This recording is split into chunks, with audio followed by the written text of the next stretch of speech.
not shared my screen. Okay.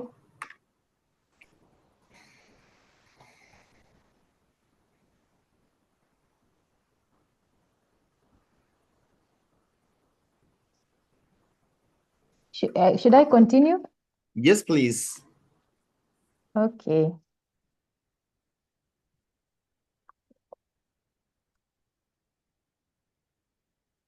Welcome to our sharing. My topic is on mentoring and suicide prevention among young people, a case study in the Archdiocese of Lilongwe, Malawi. From my research, what I noticed is that suicide is common among young people, and as such, it has become a very critical thing in terms of public health globally and as well as in this country. And the reasons behind it is because many people lack mental health services, coupled with social and economic pressures, and it also makes the youth vulnerable to mental health issues, including suicidal ideation. And this case study focuses on the Archdiocese of Lilongwe, Malawi, where as a researcher, we are hoping to set up a mentoring program in order to reduce suicide rates and also to promote mental well-being among young people.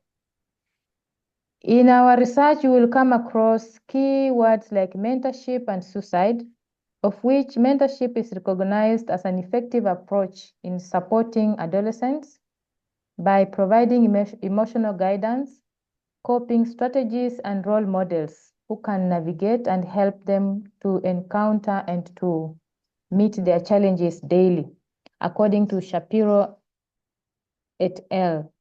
Mentoring programs are also aiming to create protective relationships, fostering resilience, and reducing the isolation that often precedes suicidal thoughts. So what are the goals that we intend to get in this research? The first goal is to reduce suicidal behaviors and ideation among the young people and to help them cope and improve overall mental well-being.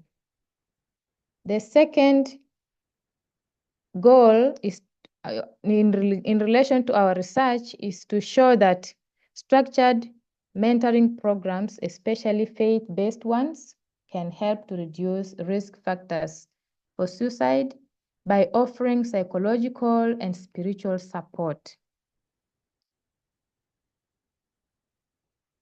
Third, the program also incorporates suicide prevention in terms of education, helping both the mentors and mentees to understand mental health risks and how to address them. In the Archdiocese, mentoring initiatives through youth groups and parish support have played a crucial role in reaching at-risk youth. A case study that was done in the year 2021 highlighted the positive impact of these programs, which showed that a 15% reduction in the youth's suicidal attempts were able to be covered over 2 years. At the same time, there were also elements of cultural sensitivity, trying to understand the local customs and religious values, which is key for us as we go about this research in terms and trying to look at the success of mentoring in Lilongwe. Now, what is the target population? We noted that the young people aged between 10 to 14, often categorized as early adolescents, they represent a crucial developmental stage which is characterized by rapid physical, cognitive, and emotional growth. And during this phase, adolescents experience significant hormonal changes which are associated with puberty, and they begin to navigate new social dynamics, including peer relationships and increased independence. At times also family structures that are affected. And these transitions can contribute to heightened emotional sensitivity because the young people are developing and growing, and at the same time they feel vulnerable, which often leads to challenges such as anxiety, identity confusion, and stress. And these are some some elements that also contribute to ideas or ideation on suicide cases. Therefore, as a target population for suicide prevention and mentoring programs, early adolescents are receptive to interventions that foster emotional regulation, self-esteem, and resilience. And because of that, we think that effective mentoring at this stage has shown to offer protective factors against mental health issues by promoting connectedness, supportive relationships, and a sense of belonging. Again, early adolescents benefit from positive role models because at this age, remember, they're trying to find their self-identity. So through the role models who guide them in these life challenges, they help them to prevent the development of more severe emotional and behavioral difficulties. What are the findings in this research? Several vulnerabilities and risk factors contribute to the increased risk of suicidal ideation and behavior among young adolescents. And some of these include adverse childhood experiences, peer victimization, substance use, mental health disorders, family conflict, and access to lethal or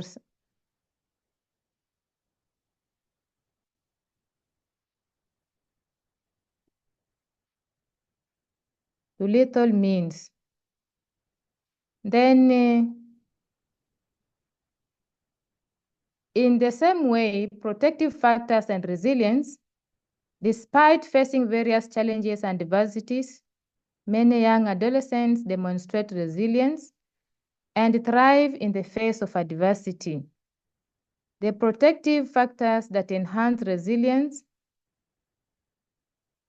and promote positive mental health outcomes include strong social support networks, positive parent-child relationships,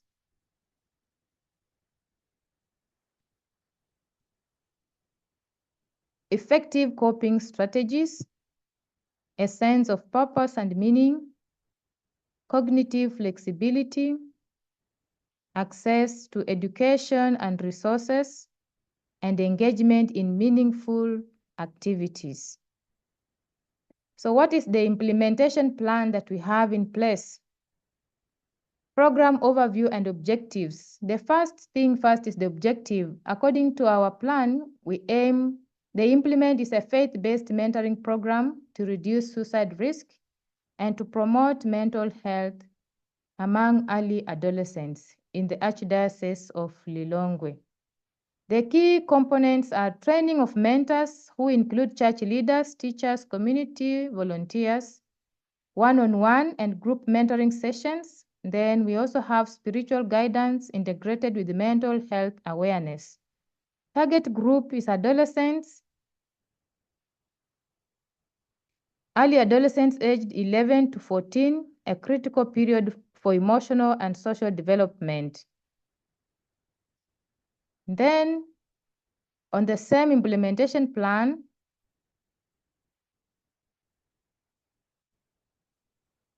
steps, we have the first step is recruitment and training. To recruit mentors from churches, from schools and community organizations, to provide training on mental health, first aid, and recognizing signs of emotional distress. And the second phase is program rollout, which will be done weekly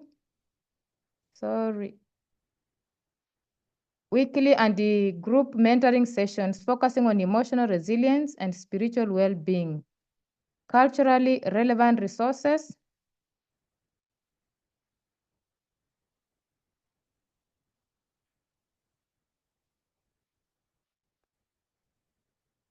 on mental health. Then on monitoring, evaluation, and sustainability, we also thought of looking at how are we going to monitor all these steps. monthly check-ins with mentors, use of emotional well-being assessment tools to track progress. Then under evaluation, we have biannual surveys to assess outcomes and improvements in mental health and connectedness, to gather feedback from participants and mentors. Then sustainability, collaboration with local organizations for continued funding so that we can be able to reach many youths as much as possible, to explore digital platforms for remote mentoring. Then evaluation plan, the objective is to assess the effectiveness of the mentoring program in reducing suicide risk and improving mental well-being among young people aged 11 to 14. Then evaluation goals, we also intend to measure changes in emotional well-being and mental health outcomes, to assess mentor-mentee relationships and program satisfaction, identify areas for improvement and scalability. The key metrics are a reduction in reported suicidal ideation, increased resilience and self-esteem levels, then engagement and retention rates in the program. What are the methods we intend to use? There are two methods, quantitative methods and qualitative methods. Under quantitative, we intend to pre and post surveys, which will administer mental health and well-being surveys before and after program participation.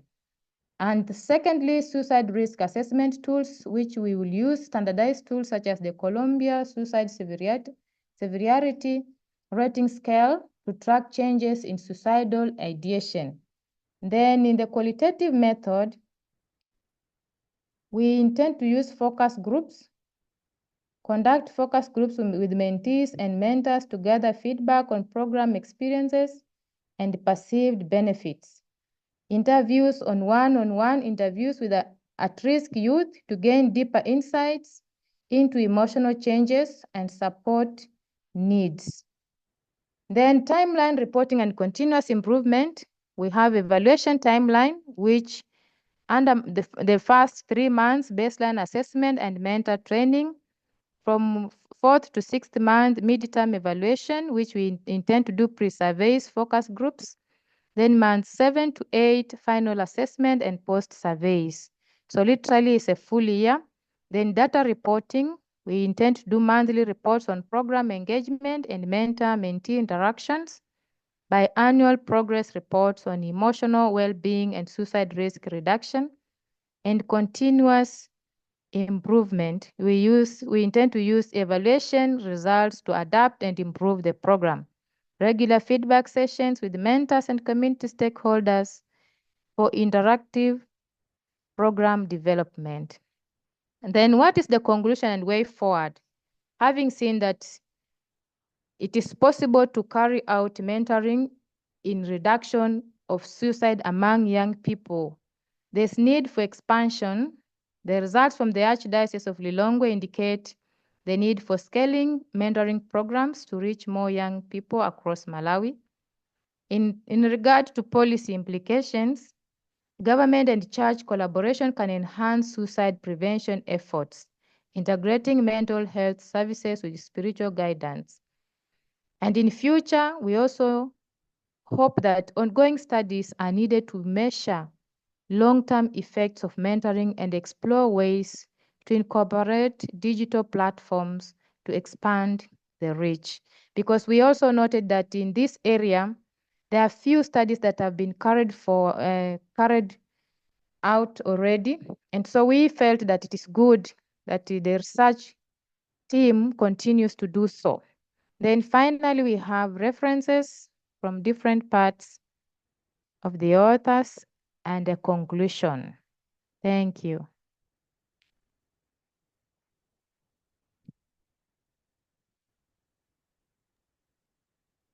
Thank you so much, sister. This is really, really amazing and very in-depth presentation. It's good. I mean, once you've identified a problem, you go all out for it. And I am so happy you are tackling this issue of suicide. Thank you, sister. You're welcome. Yeah, likewise, very in-depth, very informative, and very necessary. Thank you, sister. Thank you. Okay. So can I stop the recording now? I think so. Okay.